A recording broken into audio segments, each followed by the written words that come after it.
বিশ্বনবী বলেন, আর দুনিয়া কুল্লুহা মাতা। আল্লাহ আল্লাহ আল্লাহ, বিশ্বনবীর কথার ওজন দেখেন। আর দুনিয়া কুল্লুহা মাতা ওয়া খায়রু মাতা'আদ দুনিয়া আল মারআতুস সালিহা। বিশ্বনবী বলেন, দুনিয়ায় যা দেখো সব আল্লাহর দেওয়া অ্যাসেট, মানে সম্পদ। আর এত অ্যাসেটের ভিড়ে সবচাইতে শ্রেষ্ঠ সম্পদ হচ্ছে নেককার নারী। সুবহানাল্লাহ। ভাইয়েরা বোনের সাথে খারাপ আচরণ করো না, সন্তান মায়ের সাথে খারাপ আচরণ করো না।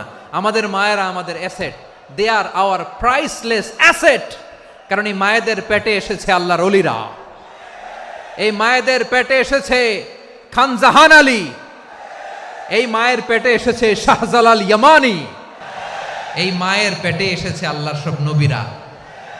নাকি নবীরা আকাশ থেকে ধপ করে জমিনে নেমে আসছে? মায়ের পেটে আসছে। এই মায়ের পেটগুলো খনি। আমার সম্মানিতা মায়েরা বোনেরা, নিজেকে ইসলাম দিয়ে সাজান, নিজেকে ইসলাম দিয়ে সাজান,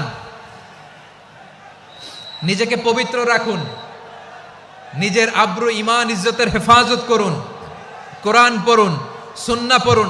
আপনি জানেন না আপনার গর্ভে কে আসছে, কোন ক্ষণজন্মা পুরুষকে আল্লাহ তাআলা আপনার গর্ভে পাঠাবে আপনি জানেন না। মায়েরা নিজেদেরকে পবিত্র রাখুন, ইসলাম চর্চা করুন, কোরআন চর্চা করুন, নৈতিকতা দিয়ে নিজেকে সাজান।